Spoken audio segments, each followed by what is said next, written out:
Assalamualaikum warahmatullahi wabarakatuh. Hari ini di vlog ini kita akan membahas tentang organisasi, lingkungan organisasi. Nah, lingkungan organisasi ada beberapa poin yang harus kita bahas. Yang pertama, lingkungan organisasi terbagi dua. Yang pertama, internal dan eksternal.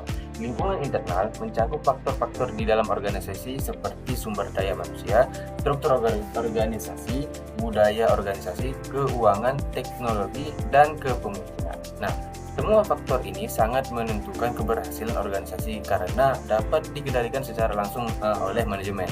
Sementara itu, lingkungan dan eksternal adalah faktor di luar organisasi seperti kondisi politik, ekonomi, sosial, budaya, teknologi, dan hukum yang tidak dapat dikendalikan. Sehingga organisasi harus mampu beradaptasi dengan perubahan yang terjadi. Yang kedua, pembahasan mengenai stakeholder menekankan bahwa keberhasilan organisasi sangat bergantung pada hubungan dan dengan pihak-pihak yang berkepentingan.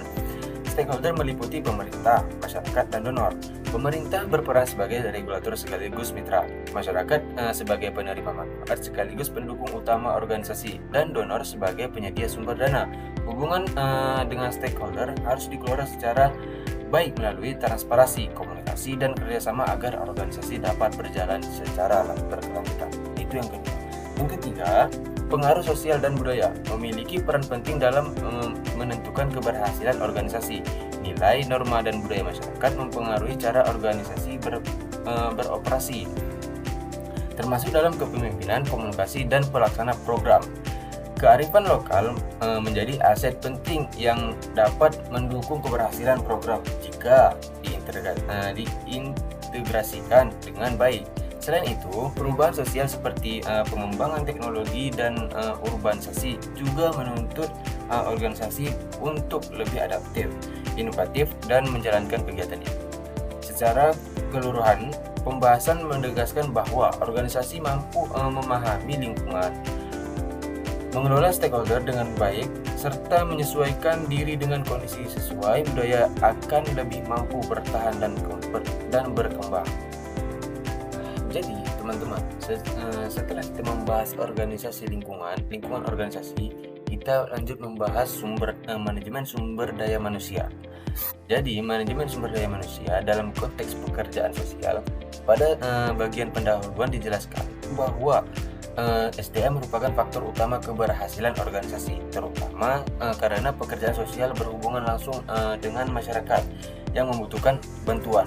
Oleh karena itu, pengelolaan tenaga kerja harus dilakukan secara profesional, mulai dari rekrutmen hingga menjaga kesejahteraan mental pekerja.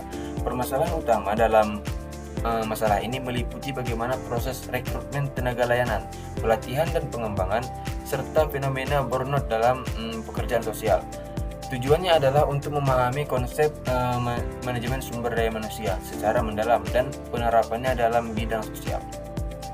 Pada bagian pembahasan dijelaskan bahwa rekrutmen tenaga layanan adalah proses penting untuk mendapatkan SDM yang tidak hanya kompeten secara akademik tetapi juga memiliki empati dan kepedulian sosial.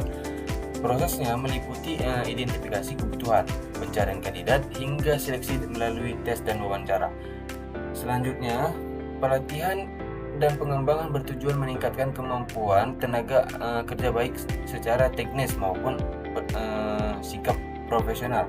Pelatihan diberikan untuk tenaga baru, sedangkan pengembangan bersifat jangka panjang melalui pendidikan dan pengalaman kerja. Hal ini penting agar tenaga layanan mampu beradaptasi dengan perubahan kondisi masyarakat. Masalah ini juga membahas burnout, yaitu kondisi kelelahan fisik, emosional, dan mental akibatnya tekanan kerja. Burnout dapat menurunkan kinerja dan kualitas pelayanan. Penyebabnya antara lain beban kerja tinggi dan tekanan emosional. Cara mengatasinya adalah dengan dukungan organisasi, pengaturan beban kerja, dan kemampuan individu dalam mengelola stres. Kesimpulannya ialah keberhasilan organisasi sosial sangat ditentukan oleh pengelola SDM yang baik melalui rekrutmen yang tepat, pelatihan berkelanjutan, dan pencegahan burnout. Ketiga aspek ini saling berkaitan dan harus dikelola secara terpadu agar tujuan organisasi dapat tercapai secara efektif. Nah, jadi itu dia teman-teman masalah manajemen sumber daya manusia.